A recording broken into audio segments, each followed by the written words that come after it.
the secret sauce, no matter what you're doing, right? You could be in a pie factory. If you build a culture to where people want to be there because it's more than just a job, it's more than just, a way for me to produce income. I'm just trading my time for dollars and I go home and I don't enjoy it. I'm not fulfilled, but it pays the bills. That's where a lot of people get stuck. And the thing is like as we grow, the biggest obstacle is not finding talented people. The biggest obstacle is finding people who align with us from a values perspective to go into a new market. I feel like we're having a therapy session. Yeah. Yeah. Just keep pouring in. It's Yeah.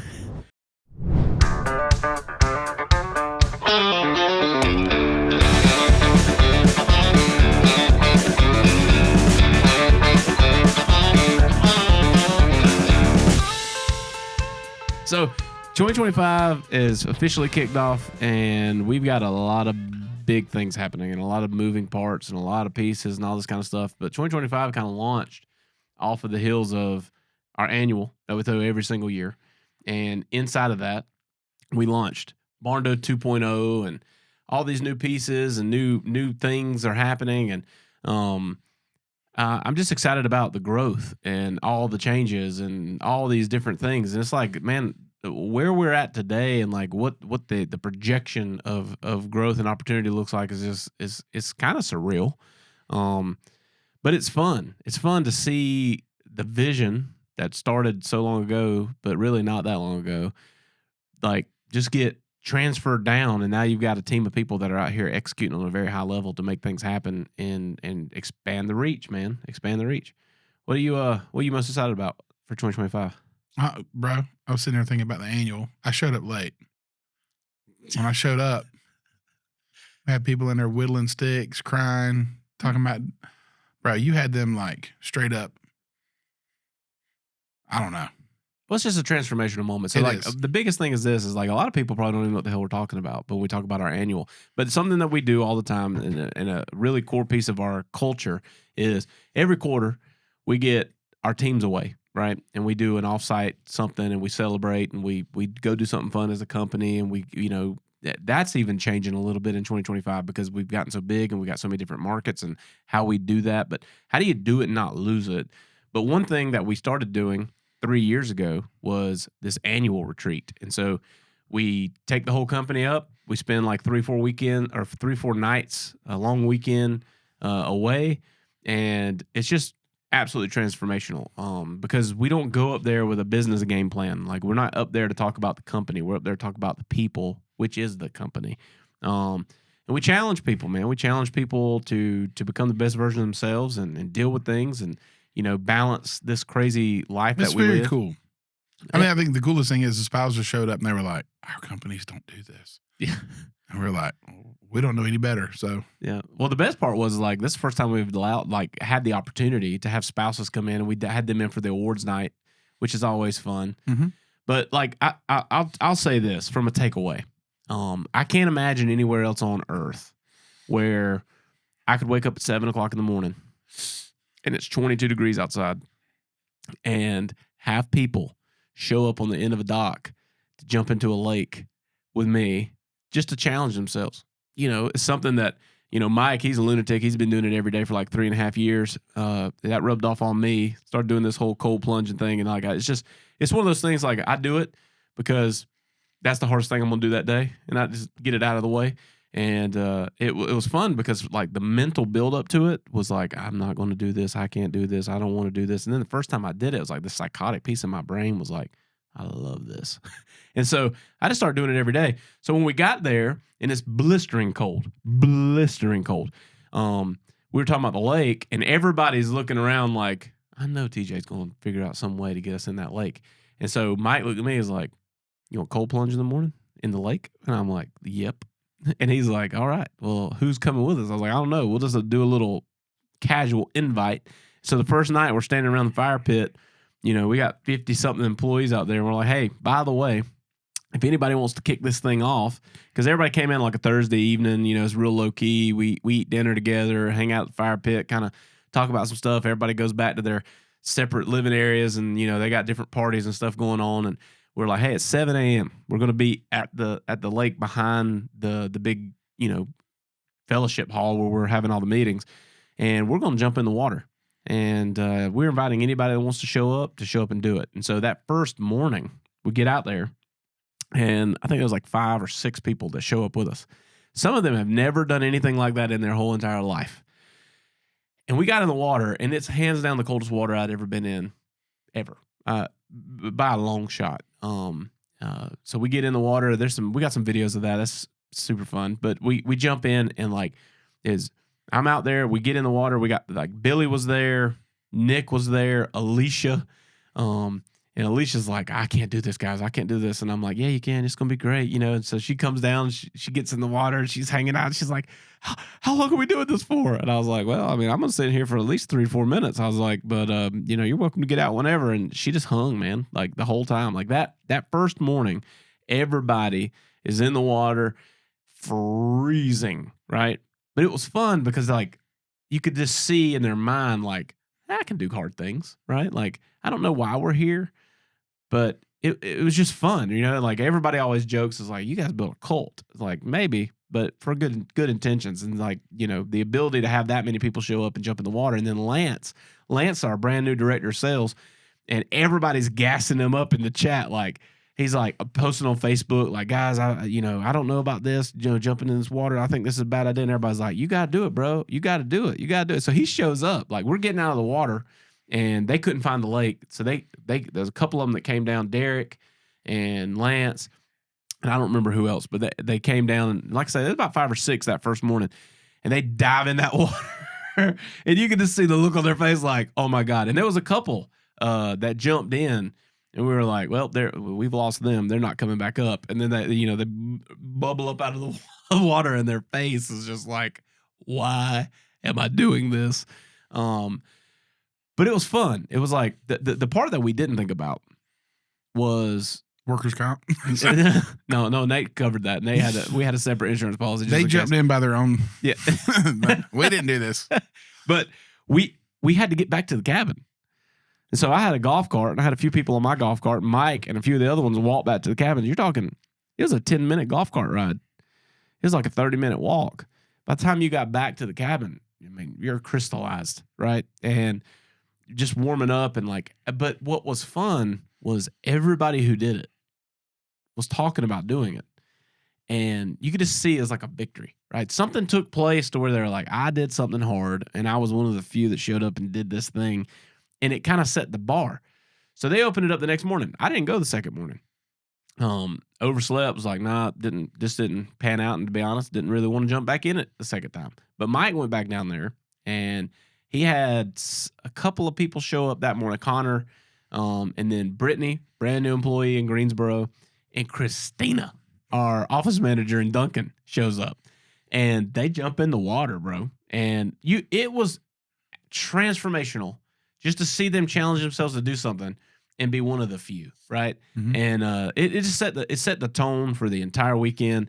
Them like having this little moment, and all the little notes and the messages and stuff that came in after that of like, man, thank you for challenging me to do something crazy like that. Like, it just unlocked something in me that I'm capable of doing so much more. And like, that's kind of the groundwork of what the annual is and why we invest so much money, because it's not a cheap business expense to take 60 people and put them up in a lodge for 4 nights and 3 nights, whatever, and cater meals in and do all these things. But it is the glue of the organization, of what charges us up to go champion the next 12 months under the new vision, the 2025, champion year that we're going to have.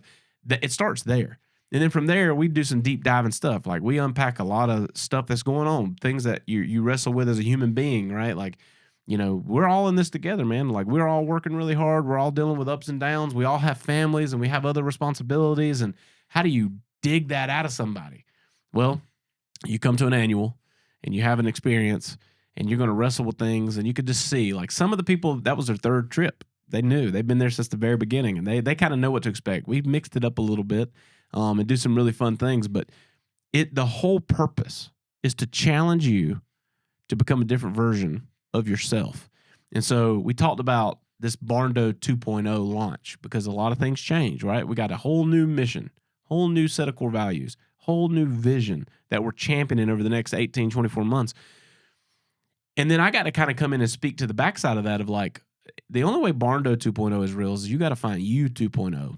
And so we went around and we like kind of rated the room, and the collective was, hey, as a whole here, on a personal level, we're operating at like 60%. How are we going to get to 100? Because that's what's required to hit for us to fully do this. And it was game changing. You had people, calling their spouses, calling their kids, and like, trying to be more intentional with their time. And I don't know, man. There's just something about that y'all joke and say that's my Super Bowl. It is. But that's kind of the fundamental difference, I think, of like who we are as a company versus just being a business. Is we really care about people. And then we always wrap it up with a really cool awards ceremony. That was our second year doing the awards, and we come in and we launch all these core value awards, and they get to vote on who is the example of each one of these in everyday life and in business. And it's just fun. It's fun. So what's your perspective on it, right? Because like, you always pass the torch to somebody like that's TJ's Super Bowl, like, but as a business owner in this, like the perspective of the value that comes from having events like that, having quarterlies, having an annual, and pouring back into people. Like somebody listening to this that doesn't understand what that does. Like what's the justification behind it? Because we're spending hundreds of thousands of dollars a year to do these kind of things. So like, what's the justification behind it from your perspective? It's absolutely transformational for sure. The biggest thing is the first year getting them bought in. Yeah. The second year, those people drug the next people in. The third year, we had basically you could have created a waiting list, even though everybody's invited. No one was missing it at all. Nobody. 100%. And so the buy-in from employees, making a transformation from employee to family. Yep. Is what happens there. 100%. Because they stop being an employee. They become like one with the group. And at that point, it's like pulling their fingernails out of a place. So it's permanent. Yeah. They won't leave. It's cult-like. It is. We don't intend for it to be that way, but it is. That's where culture comes from, right? Yeah. So like we talk about this all the time, like, core values, culture, alignment, all these things. The secret sauce, no matter what you're doing, right? You could be in a pie factory. If you build a culture to where people want to be there because it's more than just a job, it's more than just, a way for me to produce income. I'm just trading my time for dollars, and I go home and, and I don't enjoy it. I'm not fulfilled, but it pays the bills. That's where a lot of people get stuck. And the thing is like, as we grow, the biggest obstacle is not finding talented people. The biggest obstacle is finding people who align with us from a values perspective to go into a new market, because we have finances to move into markets. I think that's my biggest fear. Yeah. My biggest fear, we had a friend a couple of days ago that runs a humongous business, and he too said the same thing. What y'all have is not anywhere remote what they have. Right. And so that company's humongous. I mean, it's massive. Yep. Our company will be massive, but how do you keep it? I'll interview you. How are you going to keep it to where you have that annual every year? Well, I think the thing is it's got to be intentional, right? I came from a culture in a company to where I was a valuable player, but I was underappreciated. There was no dynamic there. Okay. There was nothing there about me. It was just, I show up and I've got a job to do, and I perform and I hit the KPI, and the company's happy or they're not happy. They're profitable or they're not profitable. You're paid or you're punished, and it's back and forth. There's just this thing to where no matter how financially abundant you may be in that position, you feel invisible and you feel unimportant. And I remember what it was like to sit at a table with people who were higher up than me, right?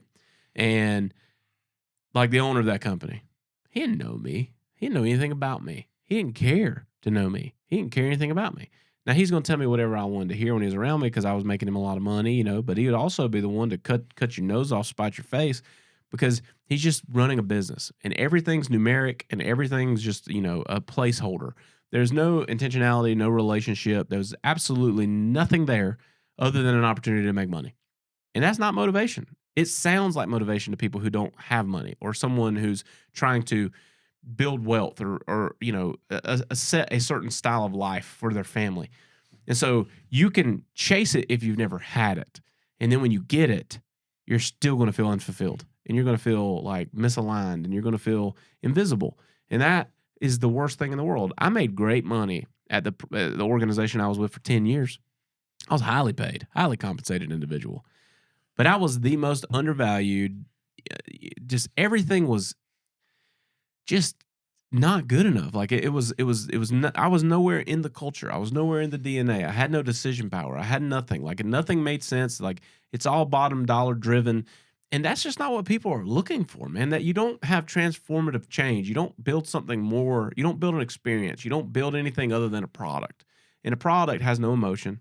A product has nothing tied to it. There's no incentive. There's no way to compel people to do more because it is what it is. And so when we started this, one of the first things for me was I will never allow this to become anything like that. And so I didn't have a vision of what I wanted, but I damn sure had a picture of what I didn't want. And so I started from that perspective of like, hey, we're going to do this. And then like, we got in some of these masterminds and different groups. And like, I had some experience in those. Like, there was a time where you and I were arm in arm getting drowned in a river in February in freezing temps. And we hated it. It sucked. But something happened there that when I walked away, my life was unrecognizable because somebody took me through an experience to where I had to get real with what I wanted and start painting that picture. And what I want is for everybody to have that experience, right? And so the intentionality behind the culture is like culture is either words on a poster that you hang up in your foyer, hang up in the hallway, right? You might have some kind of T-shirt that they wear around that says it. But that's where it stops for 99% of businesses. It's like, it's just something that someone said you needed, part of your business plan. Write a mission statement, come up with some core values. And you can kind of identify that. Like when you look at some people's core values and it's just like some words and you can ask them. Like I do it all the time. Like I talk to business owners all the time. And I'll be like, one of the first steps you need to do is come up with a mission, a vision, and some core values. And they're like, oh, we got those. And I'm like, what are they? And they're like, hold on a second. And they're like pulling up a Word document to read them back to me. And I'm like, you own the company, bro. You don't even know them. They're not core values. They're words on a paper. So if you want to align something and you want your culture and you want your team to be bought into what you're telling them, it's a two-way street of accountability. Is A, I expect you to embrace this. Simultaneously, I expect you to expect that from me, right? And so you build that. And so like people have value. And what's really cool about that, and Mike said this the first night sitting out by the fire pit, was there is no hierarchy at this place. We're all equals, right? Humans. And that's something I never experienced inside of a company I've been with. I've been with some big companies. I've done business. I've been on retreats all over the world with different brands and different people and again, highly compensated individuals, but everybody miserable. Nobody has any real identity in what they're doing. They're just generating income. And that just never motivated me, man. And like it's cooler to see people not so much tying their identity to an income source, but tying it to an impact output. And everybody in our company, man, from the bottom to the top is tied to our impact and the way we live and the way we go out and the way we champion community and the way we impact communities and the way we give to different things and we volunteer and we push this and I don't know any way to describe it to someone who's never experienced it other than to say you got to taste it, right? Taste and see. You got to come in and see what it's like. And if you're a client and you're coming through this journey, you're going to encounter people that really care. They really care about your experience. They really care about your process, your product, what's happening inside, and they're dedicated to all these little details that almost seem minuscule and maybe even over preparation, right? Because you're like used to in this world just having a value exchange, right? Like I'm going to give you money, you give me a product, move on. We don't do that. We don't do that. Like we're going at a deeper level. Like what is it you're trying to do? Who are you? Like what is important to you? How do we make this fit your needs? How do we do this? It all stems back up because that's who we are. That's our identity. One of the things that I do, I write a handwritten note to every single person in our company. I was writing notes to people I'd never met before. I met like 4 new people at our annual that I never met. They're in different markets. They were hired in the fourth quarter. Like I never had a face-to-face with them. I'm writing them a handwritten letter. And they're looking like this is weird. But I walk away from there and they know me, right? Like that is the power of being in an organization that really cares about people. Like I don't have a lot of conversations about work. I have conversations about their home life. Like, what's going on with you, man? What are you working towards? Like Amanda in Knoxville, they're buying a house, and like, I was up in Knoxville yesterday, and I'm like, the first thing I'm asking is like, how's that going? Like, what's that like? What's it like? You relocated your family here. You guys are restarting. You're buying this house. You're doing all these things. Like, that's the gas for me. And we got different layers of accountability in the company. We got people that are focused on their performance. That's not my role. I'm just here to make sure that you're okay as a person. I don't know. I guess maybe like it's an affliction from a wound, right? Like I know what it's like to be MVP, but absolutely underrated and unappreciated. And I feel like we're having a therapy session. yeah. Just keep pouring in. Yeah. We'll have a commercial break in a minute. So this episode is sponsored by the Barndo Co. You can visit us online at thebarndoco.com and get started building your dream barndominium today. We specialize in build on your lot turnkey barndominium solutions. We have a whole gallery of plans that you can explore through. You can also go full custom route. You can get in touch with us through the website by filling out the contact us form, and one of our Barndo professionals will reach out to you, get your dream started today. You asked me, like, how do I maintain it? If we have 50 employees or 5,000 employees, I think it's intentional. It's more work. And so if I'm committed to the growth and we're committed to the growth, then we have to be committed to not losing it. Because the way it would be lost is if we quit. That would be the easiest way. If we quit, right, because it was inconvenient or it required an additional amount of work or it was a big cost, these are all conversations. Every year that annual gets more and more expensive. And you put your money where your mouth is, like it is what it is. This is what it costs to do it. And if we can't do it, then we don't need to be that big. And that's it. Like the easiest way I think to learn that you're leading a team that's too big for your capacity is to not have the ability to invest on a personal level in the people that you do life with every single day. And so it changes a little bit. Like I don't have time in my current role, nor do you, to have one-on-one conversations daily with 60 plus employees. Impossible. But I do have a smaller leadership team that I get to have more of an intimate setting with where I can have those conversations and work on those. And now they're having those conversations down the line. And then 4 times a year, we're all together and I get to face value and meet people. And dude, like people in our company can call me on the phone. Like it's not uncommon. I get a phone call at 9:00 at night and it's an employee that I barely know in another market. And they're talking to me just like buddies. And I don't ever want to lose that. I don't ever want to lose the ability for someone to feel that connected to have that conversation. And I think it's because we established it in the beginning, right? When we started this company, we didn't have none of that. All right, we went through a process. Someone told us the importance of this stuff, and we built it. And the fun part was Barndo was born from us. Barndo 2.0 was born at a table that we didn't even have a seat at it when it was born, and to see the dynamics of the leadership team to be able to adapt a new set of core values that took the original ones and basically just bolted on layers of additional things and then tied into a vision and a mission and all these different things. It was just really cool. It was just a cool experience because it worked. It worked. It's real. It's not just words on a paper. And I think that's it. It's just the intentional nature behind it. What's your perspective on it? I don't think I can add anything to that. Yeah. Yeah. Well, I mean, here's the thing is like, you got to have a balance. And this is why partnerships work so well. Like in the beginning, I had a really great opportunity because we've told the story a million times. We told it yesterday to another group. Was like in the beginning, I was ringing the bell and writing names on the board and all this stuff. And your world was on fire because you were like, TJ, like I can build 5, I can't build 50. But I never got sucked into the vortex of solving that problem. You did that. You managed the process, and you've always allowed me to manage the people. Mm-hmm. And I think it's important. If you're an individual business owner, you got to figure out some way to balance that or hire someone who can help. And you can't do both effectively. You can't do both perfectly. And so I think the benefit that we have is in the partnership that we have, that we're both really gifted at certain things. We're both good all the way across the table, but we both have very good instincts and leadership styles in certain situations that we had the power of both of us. And like, again, everybody's perspective is partnerships are tough. They are, but only if you let them be. Like, you got to have hard conversations. You got to talk about things. You got to table decisions. You got to figure it out and get in alignment. And as long as you're in alignment, man, like it just trickles down. It trickles down. And like, I tell everybody, I've been in a position to where I've always had a lot to do, but I've only had one focus. It's people. And like I've had the opportunity to just champion personal relationships inside the business, and you get to do that more now, where you were championing process.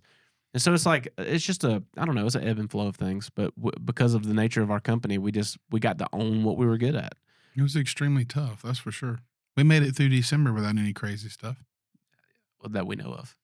We know of a couple. That's okay. Nothing like cows in a house. No, yeah. The Hell Week was not too Not terrible. as bad as we thought it was going to be. No, This is the first time we've had like a pretty ebb and flow. Yeah. No, it was a sprint. And the crazy thing is, in Q4, they completed more homes in the final quarter of 2024 than we had ever completed as a company prior to the fourth quarter of 2024. Mm-hmm. Insane moment, right? So it's paying off. It's working. We've got right people in the right seats, and we got things happening. But I guess from a cultural perspective, man, like we're intentional. We're intentional around it. Like we know, like the value in it, but we didn't know in the beginning. It was just like we were just trying to do something. And now there's an intention behind it. Like we know what the purpose is. And it's real. Like we didn't write something on paper to make it sound pretty. Like we literally pulled it out of our identities as humans, and like that's what we do. What are you most excited about for 2025? A new market. Lots of them.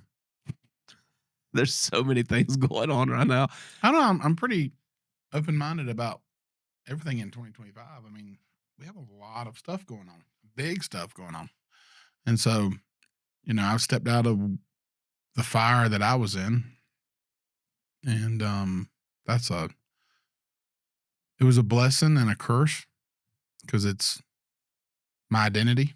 Yeah. And you're talking about like, hey, we pulled our identities out of this. I mean, you had the idea and I put legs on it. Yep. And there was a lot of times those legs had bruises and shin, splints, and it was some tough times. But I do think 2025 is going to be a little bit less chaotic and more intentional. Yeah. And I think that's one thing that we've moved into as a company is being more intentional. Yep. And I think that it's kind of I walked through the office this morning before I came here. And it's almost surreal. I mean, obviously we understand that people come there and they know what they're supposed to do. They know they're supposed to be at work, but it's man, it's a blessing to walk in and see people that are happy. They're happy to see you. And they're happy to be at work. Yep. And they don't need you at all. At all. They just know what to do, when to do it, and what the process is. And a lot of that comes from us. A lot of that comes from Mike. Yep. I can remember the days prior to Mike. Yep. So we need to have a podcast with Mike in here one day. That's 100%. Yeah, we're going to revisit that one. Yeah. Yeah. Well, here's the thing. What we're talking about right now, like, let's put some guardrails on it. Like, what is it? It's change. We've literally rode a rocket in 3 years and dealt with so many changing, moving pieces. And not only that, different roles, responsibilities, duties, needs. We're in a whole different ball game now. And so the thing is like, as this has grown, the things in the beginning, there was things that we loved.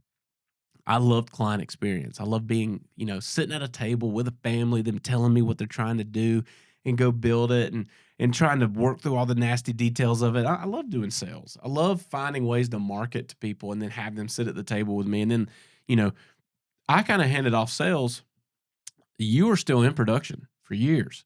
So like I lost my baby of sales. Like I didn't have those conversations anymore. And it was an identity shift because I was like a little bit lost. Like, what the heck am I supposed to do? And then marketing, I really leaned into that and drove and figured out ways to get people, get in the seat and get people in the door. And then Jenna came along and like that kind of got handed off. And then when Mike came in, like you got to like walk away a little bit, but like business becomes a journey, not a destination. And you are going to have moments that are setbacks and hurdles and obstacles that are also lessons every phase. Every win is backed up with a whole new set of losses and a whole new set of obstacles that are different than the ones prior to that moment. So like in the beginning, we were like, we got to figure out a way to make money. And so we were solving problems at light speed, trying to figure out how in the world are we going to do enough of this to where we can hire people, pay ourselves, and do things. And we lived in that battle, right? Like we've never been greedy, we've never been crazy. We've always redispersed the money and got the people needed and kept the gas pedal full acceleration to growth. And then you get to growth, and then you start transferring into scale. And part of scale is like you don't have a lot of responsibility for the day-to-day operations of what's current, right?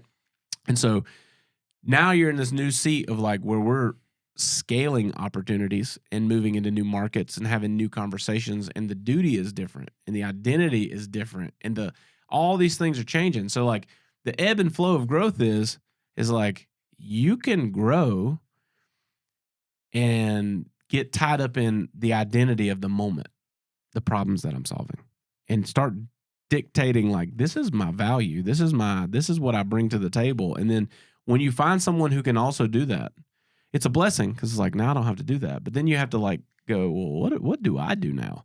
And so it's constant evolution. So like we're in a completely different place, January 2025 versus January 2022. Think about January 2022. It was two dudes with a shoebox office, right?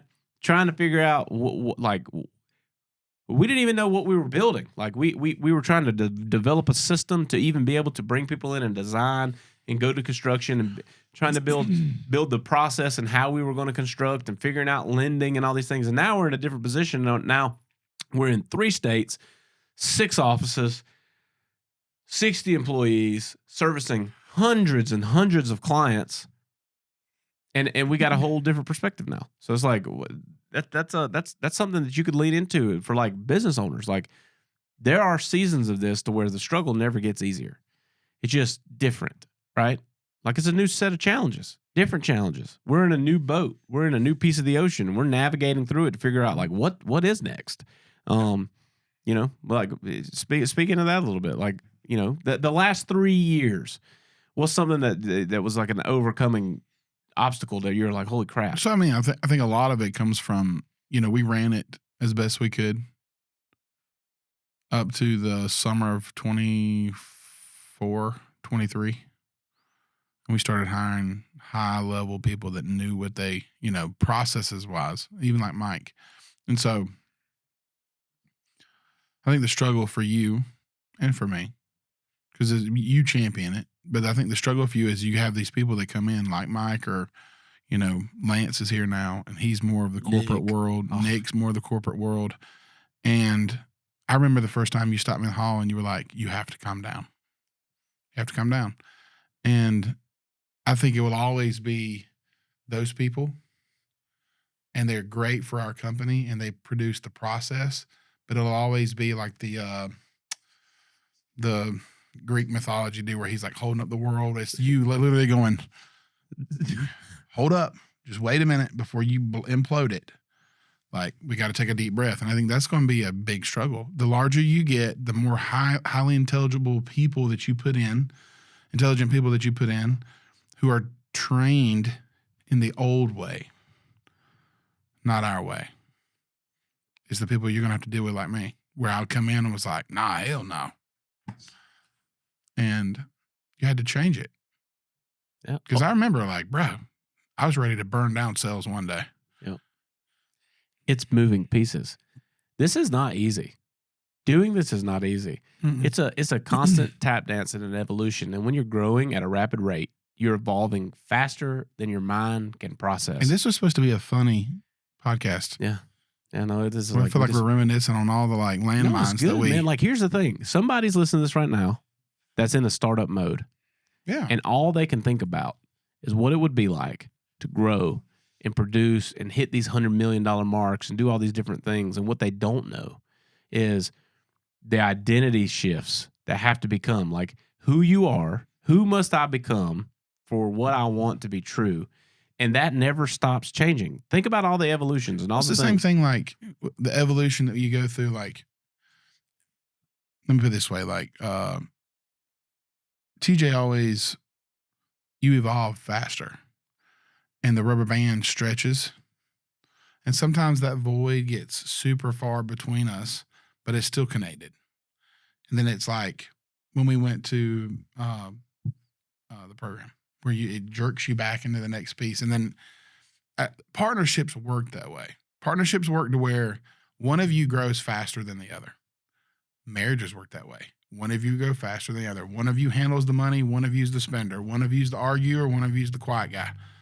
It's the same situation with partnerships. The only difference is in partnerships, you got a lot of shit to lose. Not to mention half everything you got is equal in marriage. But those voids become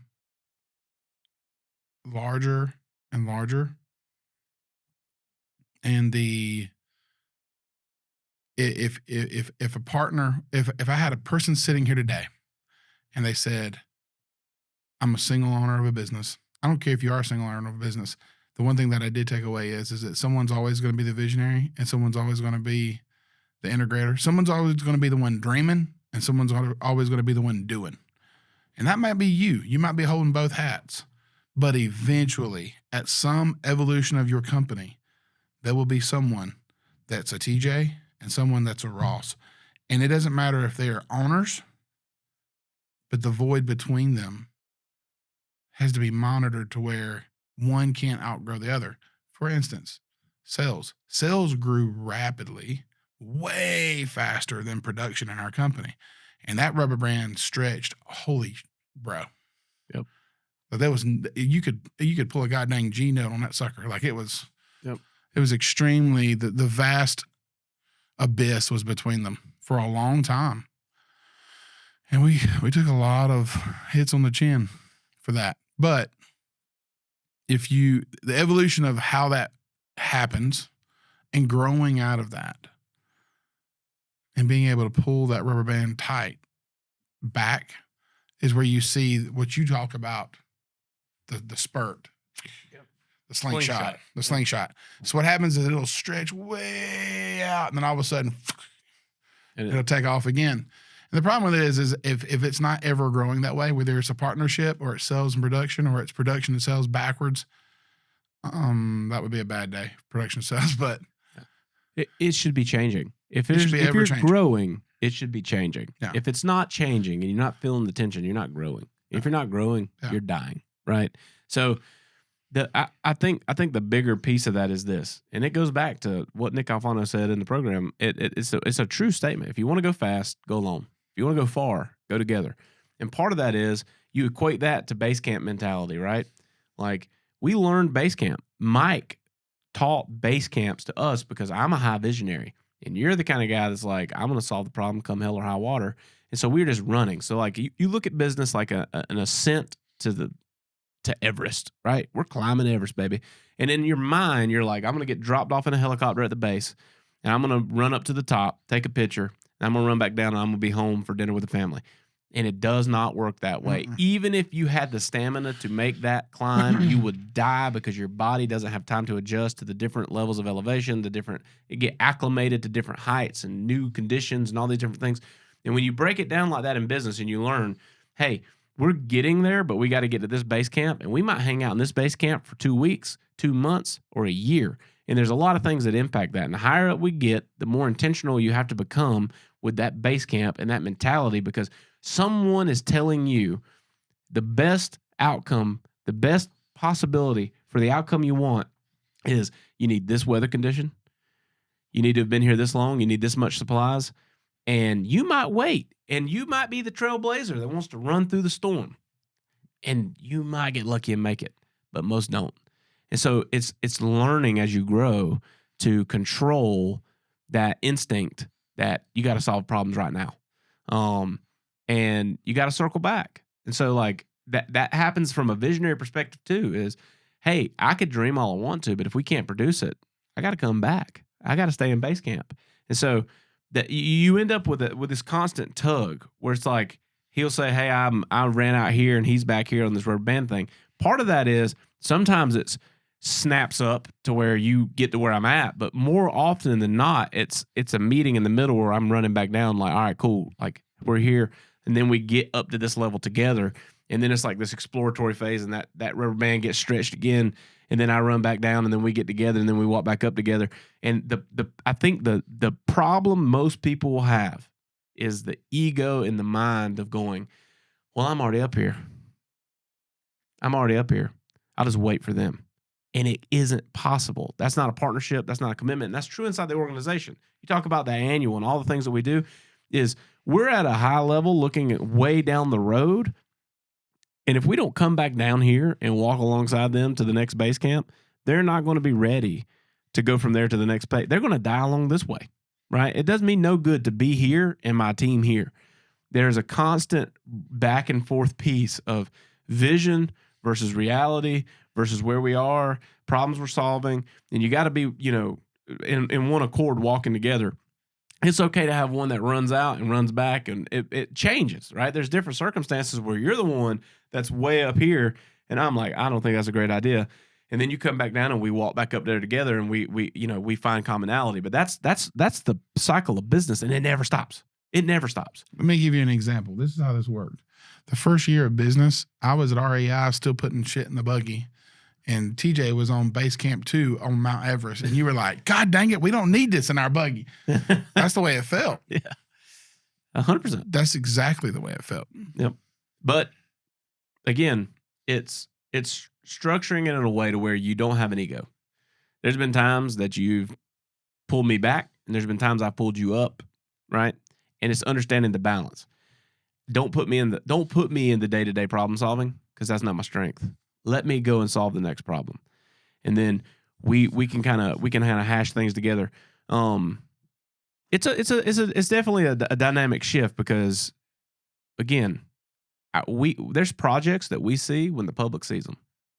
We post a barn and I don't know the family, and I've never seen the build. And it's a moment, and it's at a point now to where we're not tied in at that level. But the thing about it that's really cool is we built such a good culture that the people who are tied to it are as good or better than we would have been if we had been there. The team we have now builds a better product than what we built, right? And it's going to continue to get that way. The leadership team that we have now leads better than we led in that same environment. And so it's just a constant thing of like, how are we going to go and do this? Every single person in the party has a role, and every role is critical, and we can't get there without everybody in that role doing what needs to be done. And you got to be brave new world pioneers for every other step of the business. It gets scary. The higher you get, the scarier it gets, the higher likelihood something tragic happens. And you got to evolve, And so, I feel like that's where we're at in 2025. The cool thing is we get to look at it and know where we're going. The flip side of it is like we're not solving every problem to get there. We're just charting the course. And I don't know. I think coming off the heels of the annual, launching Barndo 2.0, what it means, what the company looks like, the composition of the skill level that's inside the company, the deliverables in the company, our ability to execute swifter, with faster turnaround, with more locked-in price structures, with more options, with more things to deliver a higher level of client satisfaction and a higher level of service, and be able to do it in so many new markets. And it's just different. It's different, and it's fun. It's fun. Like, it doesn't get easier, right? Your role gets less and less. Your work gets less and less, but the journey gets harder and harder. And so I don't know. That's, I guess, if I were to look back and say, without a shadow of a doubt, the one thing that we've done well, better than most, is make people a priority. And by doing that, we have people that manage the process of what drives the machine. And we just get to go and just pull more people into it and see impact and change and grow a team of people that are capable of doing all the things that we dream up. And, there's no way, if you went back 2022, could we execute in the month of January what we're executing in the month of January 2025? Impossible. Same drive, same ambition. We just didn't have the right posse. I don't know. I think a lot of times the size of this company is so large that I often feel that it's outgrown me. I never thought it'd get this big. No. Did you? Yeah. I know you did. I don't know why I'm asking you. Well, here's the thing is I love this because There's two things I know of. I know that if someone had asked me the day we started this, will TJ have a podcast? I'd say absolutely 1000%. They would have been a podcast if it had been in the goddamn closet that we started in. It is extremely large. It's extremely large. And I don't think the magnitude of how large it was hit me until we were standing on stage handing out awards and we couldn't fit the people in the room. Yeah. That's nuts. Yeah. It's good things. It's just new levels, new devils. And so there's just, I don't know. There's endless possibilities. I'm excited about 2025. I also like the fact that we can be real about the transitions and the changes because it affects everybody. And if you're the one in charge, if you're the one leading the call, it all falls on your shoulders at the end of the day, right? Every decision, everything that got wrong, my fault. Everything that went right, someone else gets the award, right? But the direction and the vision and the mission and the march and the way we move and the way we do and all those things fall on our shoulders. And sometimes it gets to a point to where you're like, oh my God, which leans back into why are we doing it, right? And when the why is big enough, you can make sense of it all. So that's where we're at. We're in a whole new place with a whole new perspective, with a whole new company, with Barndo 2.0, and a whole new stratosphere of opportunity. And we're talking about some very I'm excited about that. Big movement across the course of 2025 to where we're going to be in a lot more places and there's a lot more to do. And it's a lot. There's a lot of work involved in that. And so the blessing and the curse is that we have the team that can run it, but now we're the ones out here on our own looking at the future and what that looks like and trying to piece that together to bring everyone along with us, right? Like that's where we're at. We're at we've been hiking for 3 years and we realize we're only this far up the mountain and it's still a long way to go. And there's a lot of people that went before us and a lot of people didn't make it. And there's, the few that did. And that's the motivation behind it. And we're going to get there. And come hell or high water, we're going to get there. And this is one of those pieces, man. It's like real and relevant. If you are a business owner and you are watching this and you are wondering what it's like, this is it. He said it. I feel lost. I feel like I'm in something I don't understand. That is the telltale sign that you are growing because you're in new waters. We're not solving the same problems we were solving. We're solving bigger problems. Problem. What's the leader? Isn't it Sherpa when they go up? Yeah, sure. When they go up the mountain, whatever. Yeah. What do they call them dudes? Yeah, Sherpa. I like that one. Go with that. That might be a piece of clothing. I don't know what it is. I don't know.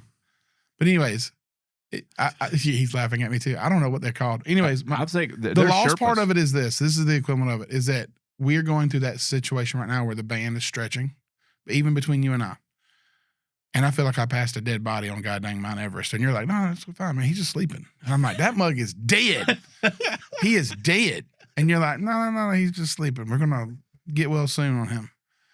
That's the shit that where you're like, very good at your job. Because my job is always like, send up a goddamn flare, call a helicopter. This is a bad day. Right. And then you're like, no, it's not really that bad. He's just sleeping. So... People would be like, TJ is a psychopath. Like, no, maybe. I think you have to be to be a visionary. I don't know, bro. I don't even. There's no way that I could have got myself here without a psychopath in the head. Yeah. Yeah. See. Yeah. But it goes both ways, man. Again, it's like leaning. I felt psychopathic in the beginning. Yeah. But I'm very proud of what we built. But no joke, you do feel you lose. You do feel lost. You go through the same thing. 100%. I see it. He don't let on. Don't let him. He don't let on. But I can see it in your eyes sometimes where you're like, okay, we're good. And you come back to reality. No, well, here, dude, it's real. And that's what I'm saying. Like, people need to see this and feel this because, like, all we do is post victories, right? Everybody looks at us like, oh, my God, how did you do that? How did you do that, man? Blah, blah, blah. And, like, every conversation starts, man, TJ, just, like, tell me like 2 or 3 things that I could take back to my business and do. I'm like, dude, I don't know. I don't know your business. I don't know what worked. I'm a reactionary problem solver, right? Mike is very proactive. You're more proactive problem solver. You're good reactive though, right? And like I put you in reactive situations since the beginning of the business. So like I'm unburdened by a lot of things as they come because like that's where I'm good. That I am the reaction guy. It's like, hey, we're walking and the sky went black. I've got a torch. You know, everybody else would be like, why did the sky go black? I'm like, I don't know. It's out of my control. And everybody else would be wondering, like, dude, I've lived for 38 years and I've never been in the middle of the day and the sky went black. And I'd be like, it doesn't matter. I've got a torch. We can still see. Like, and that's just how I've always been. You know, I remember, you know, in some ministry conversations, like when I first got involved, like we're going through this stuff, and I told a guy, like, you know, they're going in all this mass detail about all these biblical accounts and all this stuff. And I told him, I said, dude, I don't care what size shoe Moses wore. I just want to know what he did. I don't need the details. I don't need the 17 layers deep. Some people do. That's why I'm not the guy to give it to them. I'm not that guy. I'm not the guy to go in and be like, let's get granular on this. I had to hire that guy. I had to hire those people to make those processes work. But I am the reactionary guy. It's like, no, dude, we got a mission. We're going to the top. I don't care that the sun went out. We have fire. Let's go. Like, and I agree. My wife tells me the same thing. She's like, you just unbothered by shit that's a problem. And I'm like, but it's not really a problem. Like, I don't have time to think about it because I'm doing something. And, you know, it works out. Like, I get freaked out over details. People that understand the details can talk me off the ledge, right? Massive action. Massive action. And it's scary. And we get into deep water and that's fine, right? Like, I don't care. Like, let's just keep swimming, baby. Like, the ocean's only deep in the middle. So if I was on sand and now I'm not, if I keep going that direction, eventually I'll find sand again. All right, there you go, right there. That's what I'm talking about. The ocean's only deep in the middle. I want everybody to hear that. Yeah, that's true. That's TJ for you. That's it, the bro. The ocean's only deep in the goddamn middle. Yeah, that's it, man. Like, most people's gut reaction would be, I was touching bottom and now I'm not. People to come and ask me how I did it. Value. Because my response is going to be, prescription. My response is going to be, hold on a minute. The ocean's only deep in the middle. I'm going to tattoo that. That's true, bro. It's just a perspective of life. And that's what makes it great is you are concerned about sharks, losing people, drowning, ships coming. Where are we at? What part of the middle? Are we going north-south in the middle? Or are we going towards land? You're asking the necessary questions because someone like me, I'm just saying, like, it's only deep in the middle, bro. Like, we will find an edge. I'm not going back where I came from, right? So it is what it is. Like, it's good to have people on your team that can identify dangers, that can identify circumstances. And it resonates with the people who are in the party. And I'm not that guy. Like, I'm a very empathetic human. I have very little sympathy. And so sometimes it's great to be surrounded by people who can identify those dangers and articulate and cater and foster to an emotional experience that someone's having because they're afraid. And you need that because I could very easily just lead everybody out to die. Like just because I'm a committed doesn't mean everyone else is. And that goes back to a whole nother thing, right? Are you interested or are you committed, right? Interested in something means you kind of want it. You just don't want to do the work for it. Committed means you in there. And that's the mission, the vision. That's where we're going. Like that's it. Like if somebody asks, like, "Hey, what is it?" Take massive action. Take massive action. What does it take, TJ, to get do something? You got to just do. You don't have to have the answers. Oh, we're good at that. Go do and just keep doing, man. Like that's it. If we're gonna fail, let's fail fast, right? And that's what got us here, man. And like it's a whole. We're in a blue ocean. We are, and we're deep, but it's okay because we know where we're going. This is Captain T. Norris. Signing off. Right. Somebody's getting a goddamn tattoo of Jack Sparrow on his arm. That's it. Jesus. This is a perspective of what it's like to be in business with me, right? Like his response is the ocean's only deep. We'll have business conversations with people and be doing completely big decisions.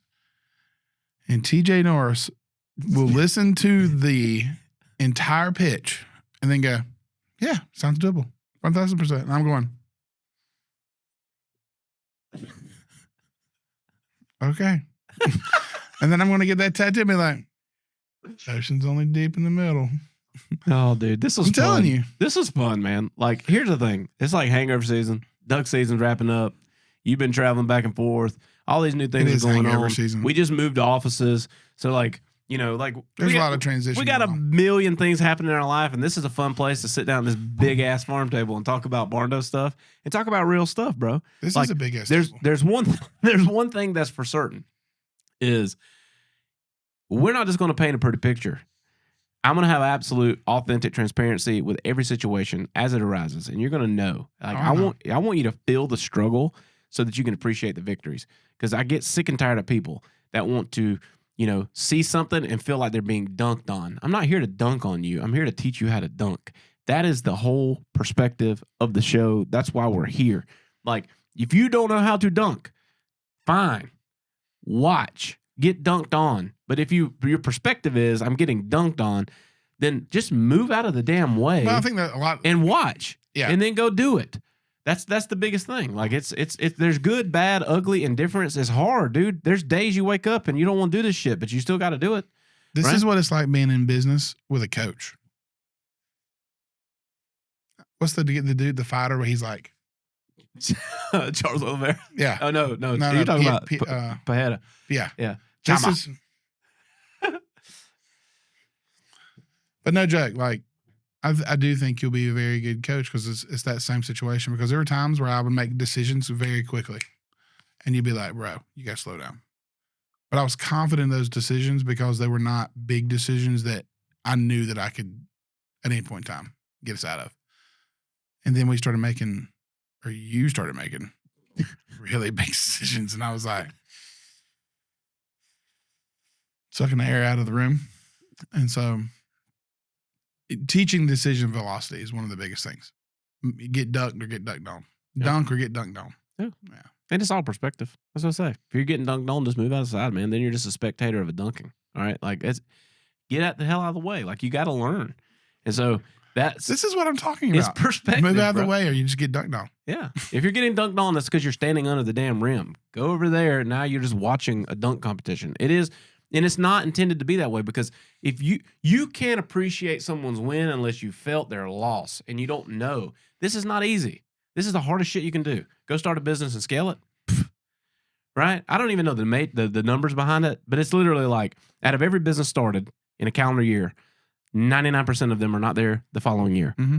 And then the numbers get worse from there. So it's like, we want to be real relevant. We want you to know, right? We talk a whole bunch about the Barndo experience and how to build Barndos, but there's a piece of this to where people are listening to this that need to know. They paint a picture in their mind that this is so cakewalk easy, everything's amazing, and blah, blah, blah, and all this stuff. That's not true, bro. It's not. It's not real. It's the hardest game you can play. It's the hardest game you can play. And if you're a $100,000, $200,000 company and you want to be $1 million company, it's going to be harder when you are. And if you're $1 million company that wants to be a $10 million company, it's going to be harder than you are. And if you're a 10 million wanting to be 100, it's going to be harder than you are. That is the way the world works. Alex Hormozy hit a post yesterday that said, I lost 100,000 on my way to my first million. I lost 1 million on my way to my first 10. I lost 10 million on my way to my first 100 million. Sounds like us. And that's real. That's real, bro. The wins get bigger, but so do the losses. Yeah, I know. Like, shit gets hard. So I'm pumped about 2025. This is a fantastic way to kick but off I do the love year. this. I like the transparency thing where we're like, yeah, dude. What? Like, I'm not. What do you want to know? I'm just saying, like, I think a lot of our clients watch this thing and they're like, they have it really put together, and we do. We do have it put really well together. But we also have falls. Yeah, big falls. That's how you get better. Yeah, you don't know till you mess up. Yeah, you know what I mean. So it is what it is. All right, bro. This is fun. This is fun. Don't ask me what my favorite cut of meat is again, because then we're gonna go for another tangent. I'm gonna come up with another one-liner. I'm sorry. So. The ocean's so deep. I was like, God dang, that's a good one. That's it. All right, we're going to get tattoos, guys. We'll see you next time. See ya.